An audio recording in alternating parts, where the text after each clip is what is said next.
Hi, I'm Marian McPartland. My guest today on Piano Jazz is Keith Jarrett, one of the world's greatest pianists. His playing is a combination of unbelievable beauty and improvisations that are mesmerizing in their technical brilliance. We're very fortunate to be with him in his own studio. Boy, I'll say it's wonderful that you let us in here. Actually, I think it's the first time it's ever been set up this way. It's been used so privately up to now that other than the occasional interview where they want to see the studio, we've not ever really functioned except for occasional recordings.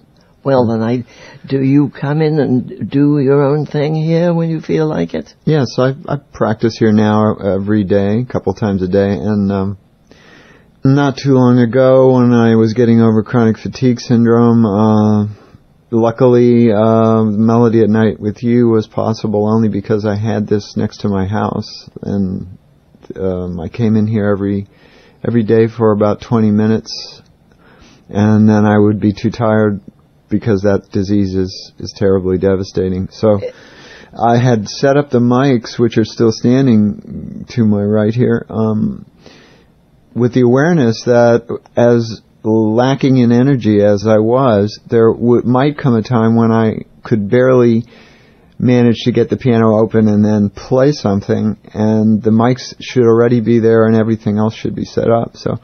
But the original reason for this studio was to be the repository of the piano you're sitting at now. It's a beautiful piano. It could not live in New Jersey unless it was in a humidity-controlled environment, and our house is very old, so it's not in a controlled environment? No. Does a piano like that, it doesn't stamp its foot, get mad? It doesn't like... I don't know what it does at night. You didn't even ask the poor piano what it likes.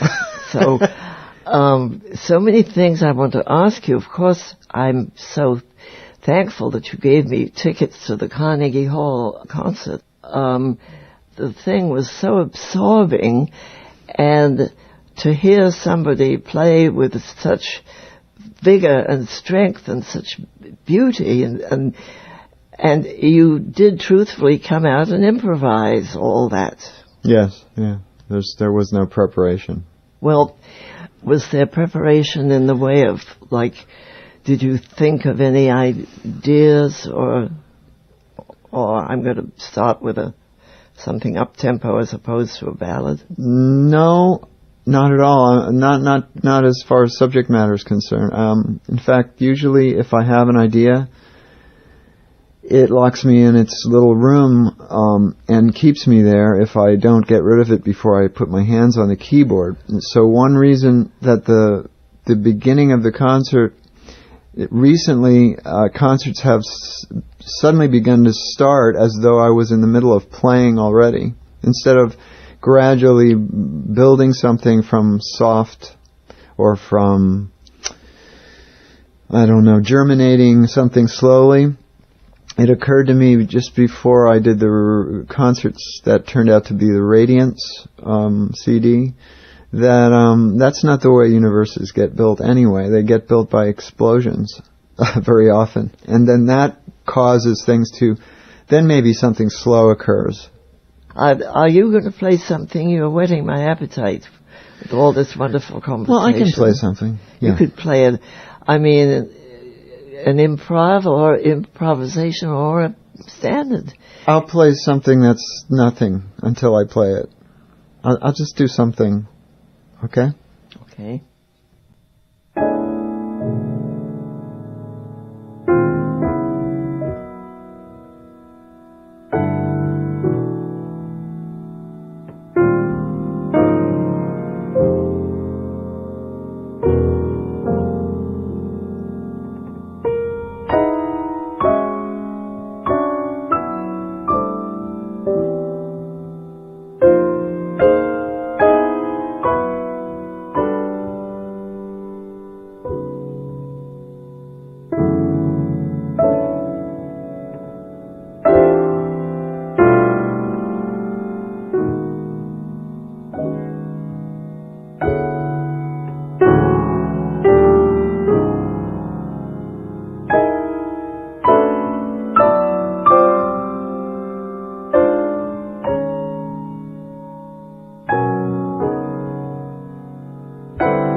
I don't know what that was. Well, but it was good. I liked it. Did you like it? Yeah. I couldn't See, tell. you never know. It just, it's like dealing cards. You don't know what you're going to get in your hand. But it's funny because it seemed to hold together and certain parts of it repeated. I mean, it was like a whole tune, but I thought to myself that you were improvising it, probably. Yes. There wasn't anything that I've ever put together. It just came out like that. But nice chords, lovely chords. Well, see, that started with the thought of what should I play, and instead of thinking of music, I thought of voicings. But I didn't think of specific voicings. I thought, let me make this a voicing piece. Well, you succeeded in that. And the part of me that can't help itself is the melodic content part. So I don't have to think, let me add some melody to it. It always seems to... Well, if I find a motif finds me instead of me finding a motif. So. Well, I guess I love melodies, and you've got some that are very special. One very simple tune that you recorded several times. Pretty Ballad. Oh, that is so nice. Mm-hmm. Yeah, with the trio with Charlie and Paul. Motian. I've got that, that record. But that's a tune I have to learn because it's my... So do I. That's my kind of tune. I'm glad you're not requesting it, because I don't know it. Actually, I'm sorry to interrupt you, but when you said a tune I'll have to learn, I was doing a solo concert somewhere, and I was doing a classical appearance with an orchestra, so I needed a page turner. Usually, always use the music, and so I had this page turner who, when we took a break, started to play something on the piano, and I said, "Wow, that's nice. What is that?" And he said, "What are you talking about? You wrote this." And I said, "Oh, well, yeah, now that okay, you mean with the Swedish quartet or the Scandinavian quartet?" And he said, "Yes." I said, "So how does this go?" Because I started to play it and I didn't have the voicings the way I had actually written them. And he said, no, it's not like this. And he got the piano. And I said, "Oh, thanks a lot. I really appreciate it." That's what all that improvising will do for you. Yes, it's the art of forgetting. It's amazing how different your Carnegie Hall concert was from Radiance. I felt that the tunes themselves or the improvisations themselves seemed so different. You seem to be more, I won't say more lively, but less dark things than you seemed in a really New York jolly mood. No, New York was going to be an event. I knew that was true. Whether I was up to it or not, it was already going to be an event. Well, did you feel up to it? So I decided that if I was not up to it, then why should they even pay the money to come? And that's always been my feeling. If I don't have anything to give them, even if they're loyal fans, they're not going to get what they've heard before, or not even what they think they want. And often what they get is better, I hope. Because it's new? Because I know better what I'm not doing and what I am doing. I don't know more about the material I'm going to play, but I have more grasp of the instrument's potential. I've dropped the attitude of wanting the piano never to sound like a piano. I have finally freed my left hand from the jazz. If a jazz pianist decides to play alone, he's been playing more likely than not in a rhythm section for so long that his left hand has become an appendage of some kind. Yeah. It just does chords or it does vamps or something like that. That's true. And the biggest change in my playing came when I realized that in this room we're sitting in. And it was during that same time when I was stopping, because I would end up playing a chord and saying, I don't even like this sound anymore. And then I'd stop. But I love those stops, and you know who loved those? Alec Wilde. Used to go crazy when somebody, you especially, would just stop without making a big ending and saying, now here comes the ending of the piece. I'm just going to... He used to roar with laughter. He thought, well, that was wonderful. Yeah. In fact, you recorded a piece of his that I hope Blackberry Winter. Don't you love that piece? Yes, it's a great... Well, a lot of his pieces were great. Would you deign to play that for me? I don't know it well enough right now. I don't only forget my own material. If I played it, would you be annoyed? No. I don't know if Why would I be annoyed? I don't know. Here goes.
Actually, now that's the nicest I've heard my piano. Thank you. I always have to be sitting at it, for one thing, and now I can actually listen to it. Thank you. Very good. Well, we'll have more coming up with Keith Jarrett. Our program is made possible in part by a grant from the National Endowment for the Arts, which believes that a great nation deserves great art. I'm Marian McPartland, and this is Piano Jazz from NPR.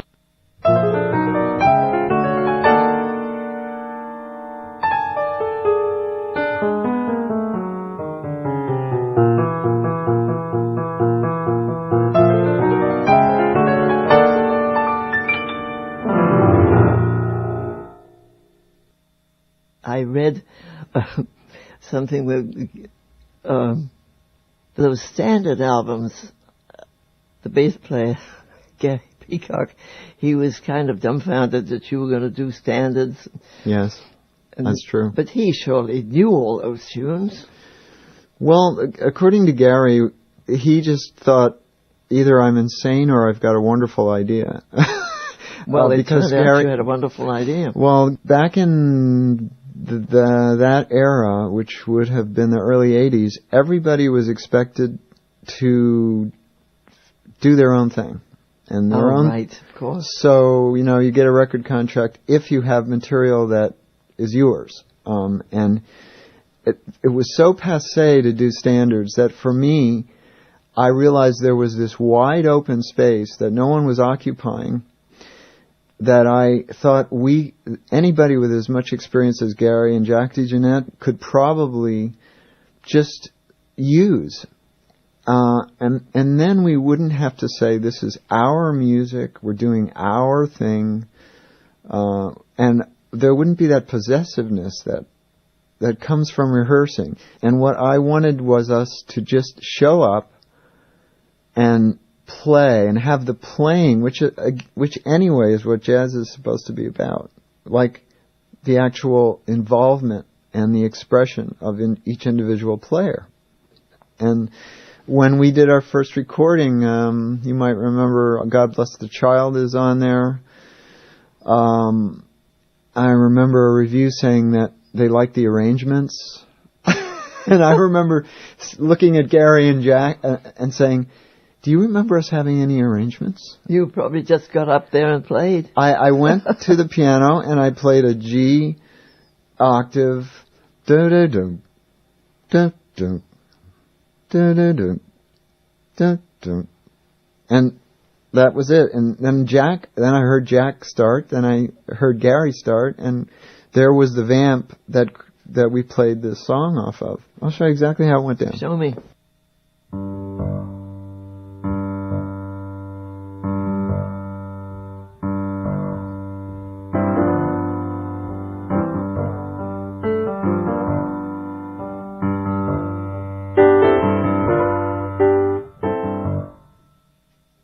Now, I'm just making the point, though, that we've never had arrangements. And not only do you not have arrangements, I never heard a trio do three-way improvisation. That was fantastic that you did that. Forget which record that was. Oh, Always Let Me Go. Always Let Me Go.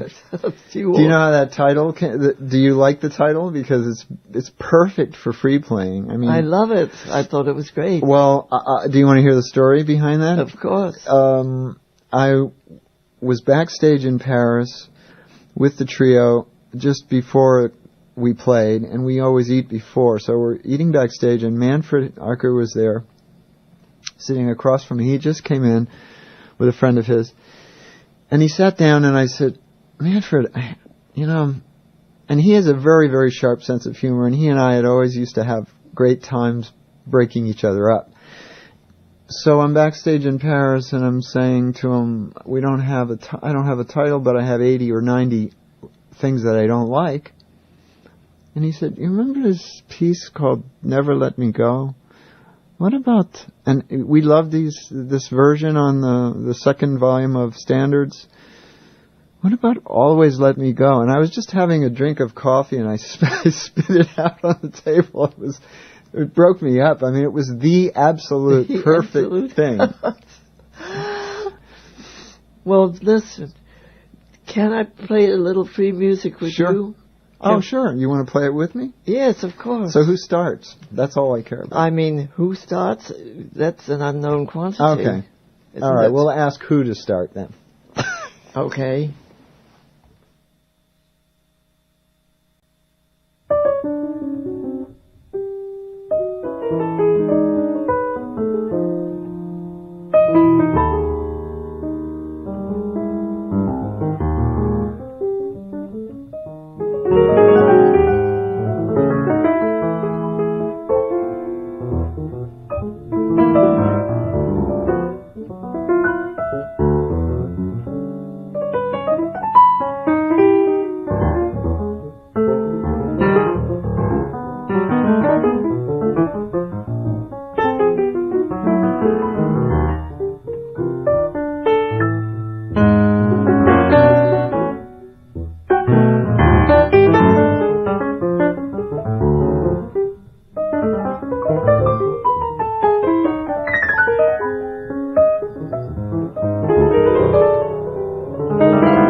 That was nice.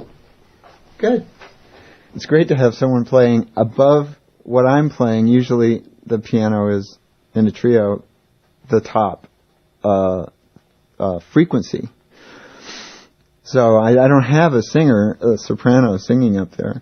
It was kind of nice to play chords and hear a little thing above it that I wasn't in charge of. Well, it was fun. It's like having a little, you were sort of in charge of making butterfly flying around. Making it happen, because you were playing those nice chords, and I thought, well, I'll try and go somewhere with those chords. And it was very pretty. I like that. Yeah, me too. Well, we'll have more music in a minute with Keith Jarrett. For more information about piano jazz and a list of the songs played on today's program, visit our website, pianojazz.org. I'm Marian McPartland, and this is Piano Jazz from NPR.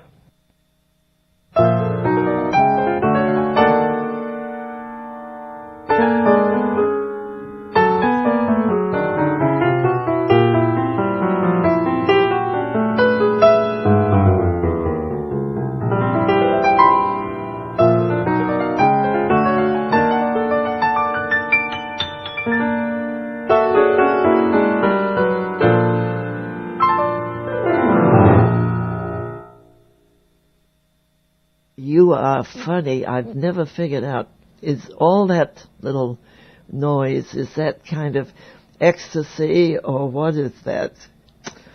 It makes me laugh to hear it. There's not enough space for the input and output at the same time, and that's the only explanation I can come up with. There's stuff going through me and stuff coming out on the piano, but it isn't everything there is.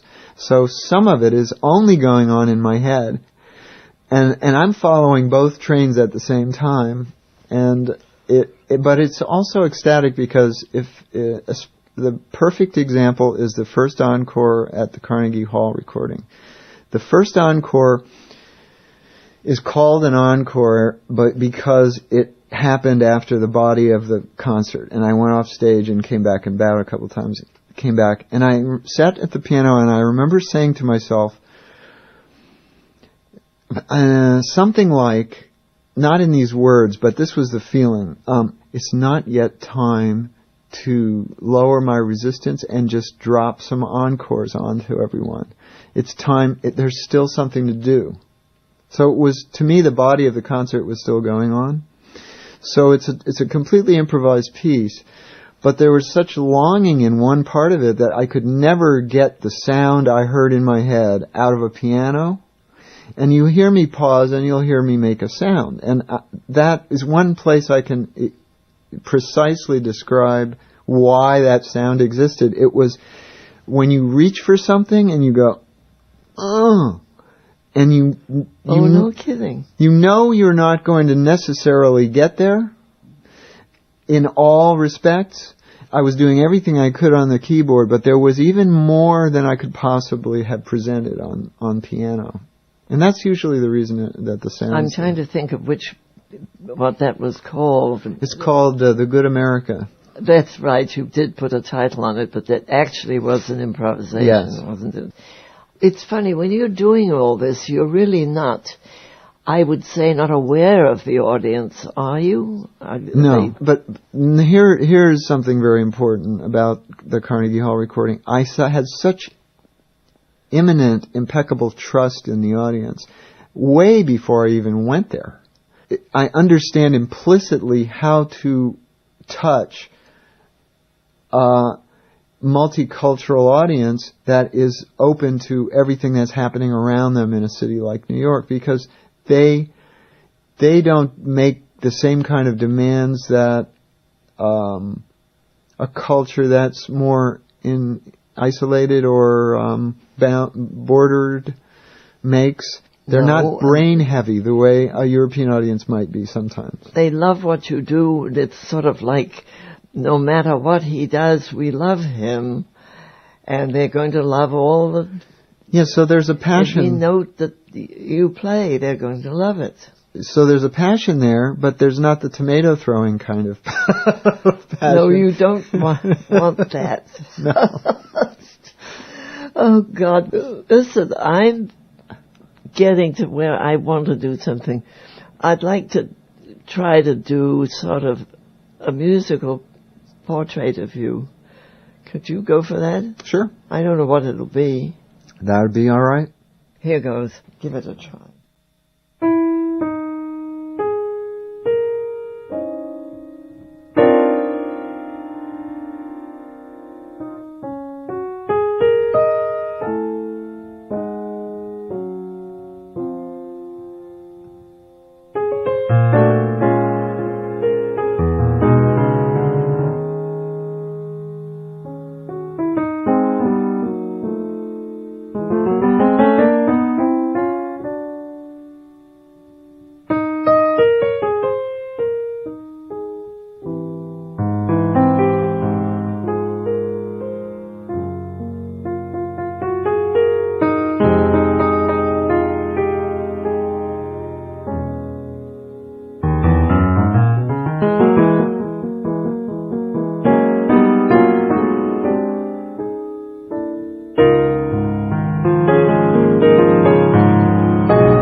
In the end, I'm in B flat. I didn't realize that about myself. You must be a B flat type then. Well, at least I'm not an A type. That's good. No, I wouldn't have put that in there, that's for sure. Well, there's more to come with Keith Jarrett. Our program is made possible in part by the Friends of Piano Jazz and is a production of South Carolina ETV and Radio. I'm Marian McPartland, and this is Piano Jazz from NPR. Visit us on the web and subscribe to our podcast, Piano Jazz Shorts, at pianojazz.org.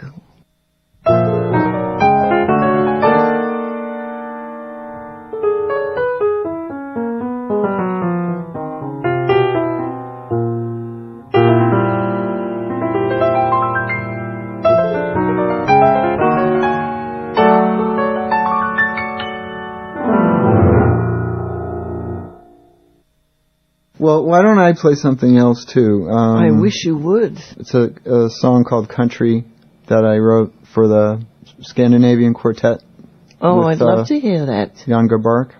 Country music? Well, it's called country. There's some country there. Can't wait to hear it. Okay.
love the tune. I was wondering if it had a lyric. It sort of has a Johnny Cash feeling about it.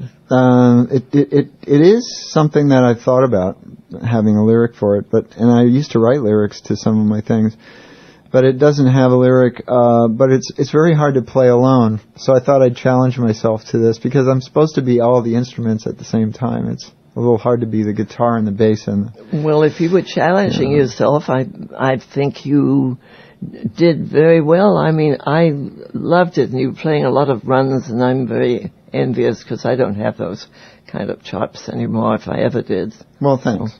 So well, you have what you have. We all have what we have. Exactly. I have what I have, and I'm going to hang on to it if I can. Well, Good. today's been a kind of a revelation, because I had no idea you lived in this fantastic forest area, just making the trip here without all this playing and wonderful tunes, all that, just coming and being in the studio and being in the house. It's fabulous. Thank you. Thanks. I've had a ball. And I'm still having it. What are we going to play for the last tune? We've got to do one more tune. Well, I'm sure there are things you'd like to play. I don't know. You can choose. Indian Summer? Yeah. It's very pretty. I'll just let you start, though, so I know what key you're going to play in. Well, you don't care about what key? No, I don't think so. I know it goes up a third. I never know what the key's going to be, but here goes.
Oh, I hate it to be over.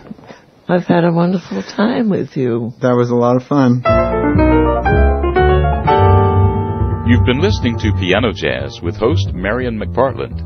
Marian's guest today has been pianist and composer Keith Jarrett.